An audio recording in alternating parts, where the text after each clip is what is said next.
For the longest time, action cameras have been synonymous with video, shooting action sports and vlogging. Enter the DJI Osmo Action 6, and suddenly we have a little camera that has a 38 megapixel sensor on it, a square sensor at that, and a variable aperture.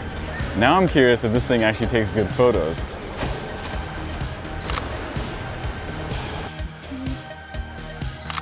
To make it a little bit easier, I added a Telesin cage with a shutter rocker on it. So it basically turns it into a little point and shoot.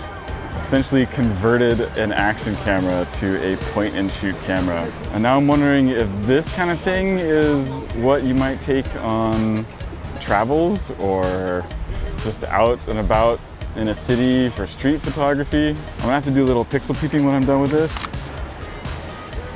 I guarantee that didn't focus, but that's all right.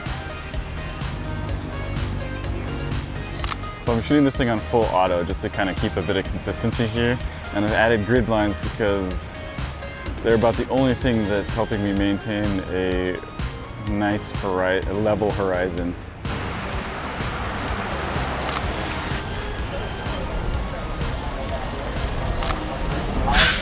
I wonder if I even got that.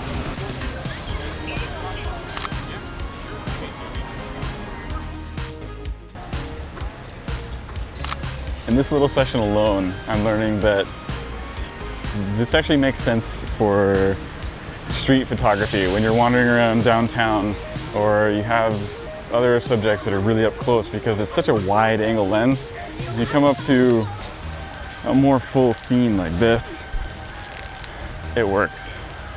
You can fill the frame despite it being so wide. But a landmark that's really far away, it won't make any sense to do. Like the hotels that are down there, way at the end, you can barely even see them in this photo.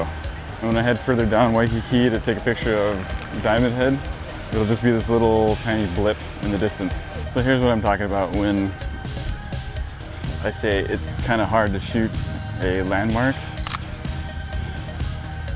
There's no zoom. And Diamond Head, for as big as it is, looks really far away.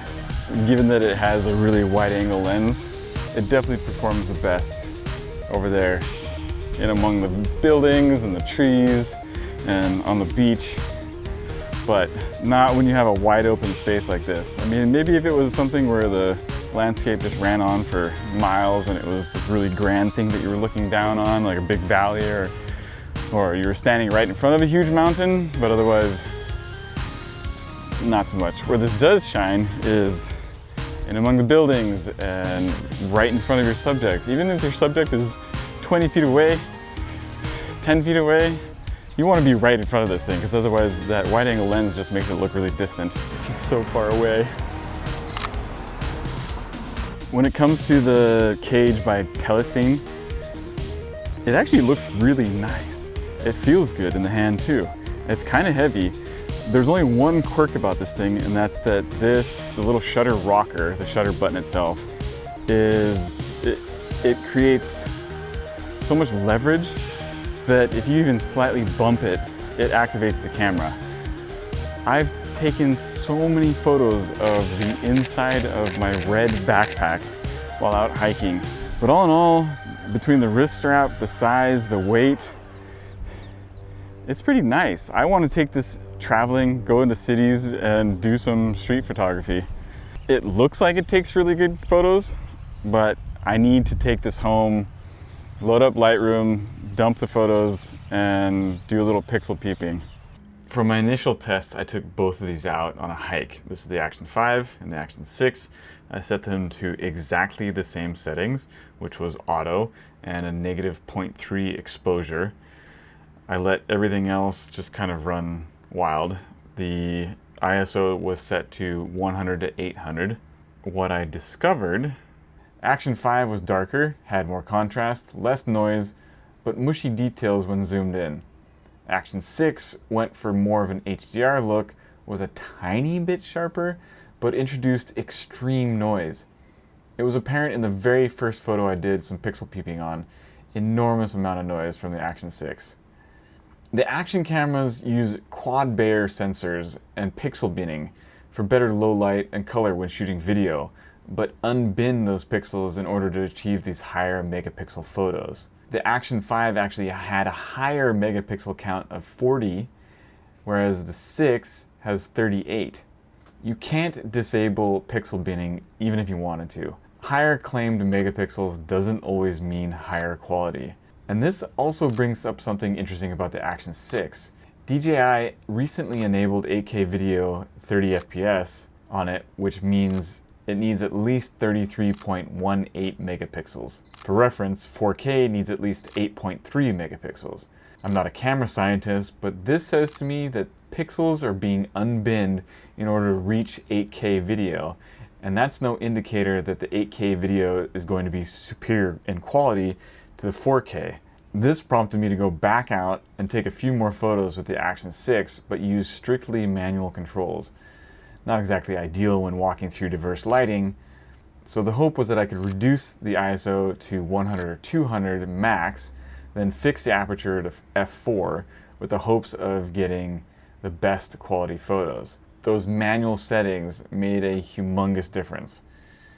It does look a lot better. There's still just a tiny bit of grain in there, but it's not what it was originally.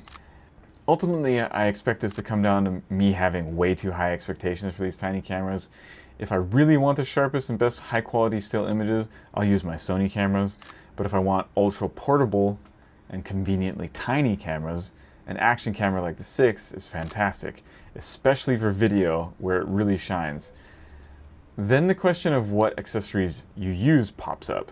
If you're shooting primarily video, perhaps a handle with a mini tripod built into it is best, since I think the street photography grip style accessories are more designed for photography. You trade bulk around the body for an integrated tripod stemming from the bottom. Now, whether you actually want to use it for photography is a whole nother story. As long as you're not blowing it up to, I don't know, a 4x6 foot image, and even then, if you walked right up to it, you probably wouldn't care a ton. But if you're using this for social media, it looks perfectly good. Just don't zoom in and pixel peep. Bonita.